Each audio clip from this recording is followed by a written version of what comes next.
क्योंकि इसके पहले यहाँ की सीट आरक्षित रहा करती थी और छानने के बाद 13 दिन के बाद चुनाव के बाद 13 दिन का जो चुनाव हुआ, 13 दिन के चुनाव के बाद फिर कांग्रेस को सफलता यहाँ नहीं मिली और भारतीय जनता पार्टी के चंद्र प्रताप सिंह बाबा साहब, जो वर्तमान में छत्तीसगढ़ के ज़िले में कोरिया ज़िले से आते थे, वो यहाँ का नेतृत्व कर रहे थे।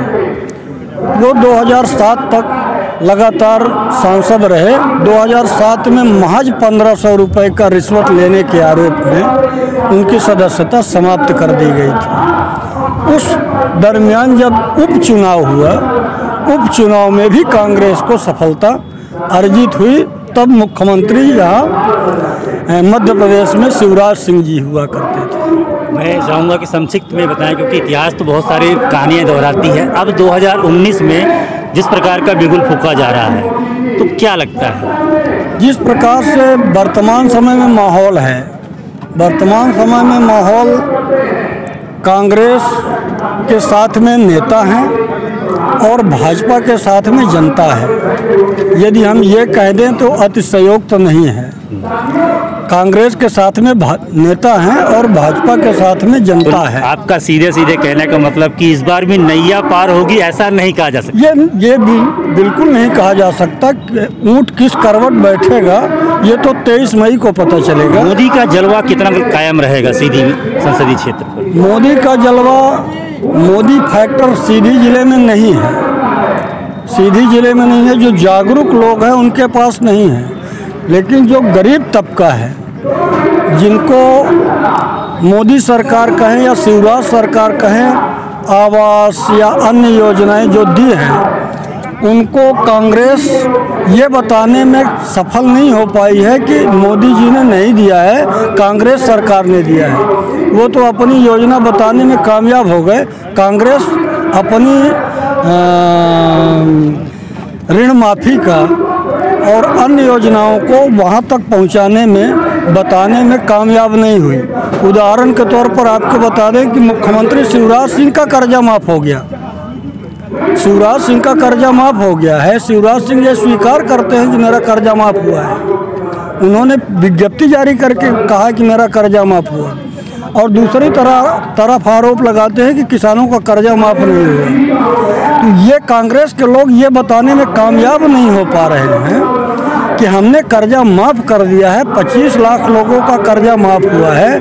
24 लाख लोगों का कर्जा माफ़ न होने का रोड़ा मोदी सरकार बने हुए हैं, जिस कारण से वो ये नहीं माफ़ कर पाए। जैसा साफ तौर पे कहना था हमारे वरिष्ठ पत्रकार जी का कि कांग्रेस के पास में नेता है और जनता नहीं है। अब देखना दिलचस्प होगा कि माहौल क्या होता है। हमारे साथ में और जुड़े हैं रामाराम जी। मैं संक्षिप्त में जाता हूँ। 2014 में नारा था चाय वाला, अब 2019 में हो गया चौकीदार। तो क्या फर्क पड़ता है इसमें? चौकीदार का कोई फर्क नहीं पड़ रहा है। हाँ, ये लहर जरूर है, भाजपा की लहर है कि मोदी ने जो ग्रामीण अंचलों में आवास, शौचालय का निर्माण हर ग्राम पंचायतों पर किए हैं, इसका कहीं न कहीं माइनस मोदी में हो रहा है। कांग्रेस की सरकार अपने कार्यकाल में जो भी अल्प समय, अभी तो अल्प समय कहा जाएगा, अपनी योजनाएं जनता तक नहीं पहुंचा पा रही है। विधानसभा का चुनाव भी आपने देखा? जी हाँ। विधानसभा का चुनाव जिस प्रकार का रहा विंध्य क्षेत्र में जी, तो कांग्रेस को कहीं न कहीं पर सफलता प्राप्त नहीं हुई। बीजेपी की ग्रोथ बढ़ी रही। लोकसभा में की बात अगर किया जाए, नेता प्रतिपक्ष की अगर बात किया जाए, जहां जो लोकसभा के प्रत्याशी बने हुए हैं वो अपना गढ़ नहीं बचा पाए और उनको आज फिर से लोकसभा के लिए प्रत्याशी बना दिया गया, तो क्या उनको ये सफलता मिल पाएगी? क्योंकि आप एक वरिष्ठ पत्रकार हैं। अवश्य मिल सकती है, चूँकि विधानसभा की जनता ये स्वीकार कर रही है कि हमारे द्वारा विधानसभा चुनाव में गलत हुआ है और उसका खामियाजा नेता प्रतिपक्ष अजय सिंह राहुल भैया को मिला है। लेकिन इस बार ऐसे होने की संभावना नहीं है। सभी लोग राहुल भैया के साथ हैं। इतना तक नहीं, 8 विधानसभा के लोग क्रमशः कड़ी में जुड़ रहे हैं और जुड़ेंगे, और आशा नहीं पूरा विश्वास है कि चुनाव बहुत ही टफ रहेगा भाजपा और जैसा कि कांग्रेस। हमारे वरिष्ठ पत्रकार ने कहा कि मुकाबला टक्कर का रहेगा, कांटे की रहेगी और कांटे की बनी रहेगी। और हमारे साथ में हमारे एक और मित्र जी जुड़े हुए हैं, वरिष्ठ पत्रकार हैं आप, इलेक्ट्रॉनिक मीडिया के रह चुके हैं और बहुत ही उतार चढ़ाव आपने देखा होगा। क्या कहता है सीधी का समीकरण आपके नज़र पर? सीधी के समीकरण की अगर बात की जाए तो चुनाव एक तो बहुत टफ एक की स्थिति पे है। अब ये ज़रूर है कि राहुल भैया के पक्ष में एक प्लस पॉइंट दिया जा रहा है कि विधानसभा में जिस तरह से उन्होंने हार का सामना किया है, उस तरह से जो यहाँ विधानसभा के लोग हैं, ये एक पछतावे के रूप में है कि हमने विधानसभा में राहुल भैया को कहीं ना कहीं जो है वोट नहीं दिया या हमने मेहनत नहीं की। इसका नतीजा उनको विधानसभा के चुनाव में मिला है। पर ये ज़रूर है कि हम अब आगे मौका है हमको लोकसभा चुनाव का, तो लोकसभा में लोग बढ़ चढ़कर हिस्सा ले रहे हैं, ऐसा देखा जा रहा है। और शायद यह एक प्लस पॉइंट हो सकता है अजय सिंह राहुल के लिए। जैसा कि आपने बताया प्लस पॉइंट हो सकता है, लेकिन अगर हम बात करें जिस प्रकार की पोजीशन आज को देखने को मिल रही है निचले स्तरों पे और जाकर बात कर रहे हैं, कांग्रेस के अंदर में कहीं ना कहीं पे एक फूट सा समझ में आ रहा है। जो एक दरार खिंच गई थी, क्या उस दरार को घाटने का काम कांग्रेस कर पाई है? क्योंकि एक कद्दावर नेता हुआ करते थे इंद्रजीत पटेल जी, जो वर्तमान में मौजूद नहीं है, जो एक छवि कहा जाता था बिंद क्षेत्र के मामले पर, लेकिन उनकी कमी कहीं ना कहीं पे तो महसूस हो रही है। तो क्या ये कमियां दूर करने में कांग्रेस सफल रही है?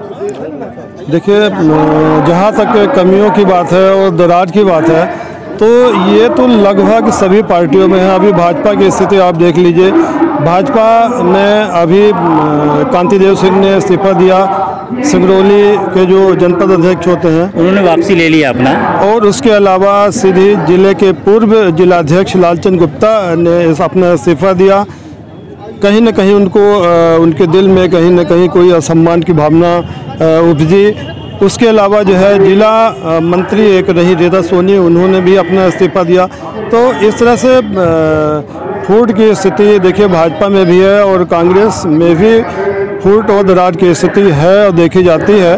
अब उसको ये कांग्रेस पार्टी कैसे पूरा करती है, वो कांग्रेस पार्टी के अपने उनके एजेंडे होंगे, अपने उनके जो है कार्य होंगे, किस तरह से कार्य करना है हमको लोकसभा जीतना है। तो इस तरह से दरारें तो लगभग पार्टियों में रहती हैं और दरारों को पाटने का काम जो है राजनीतिक पार्टियां कैसे करती हैं, ये उनके ऊपर निर्भर करता है। हाँ, अब जैसा कि हमारे मित्र ने कहा कि भाई दरारों को पाटने का काम करती है। अभी तो अंगड़ाई है, आगे और लड़ाई है। अभी बहुत कुछ देखने को मिलेगा, बहुत कुछ सुनने को मिलेगा।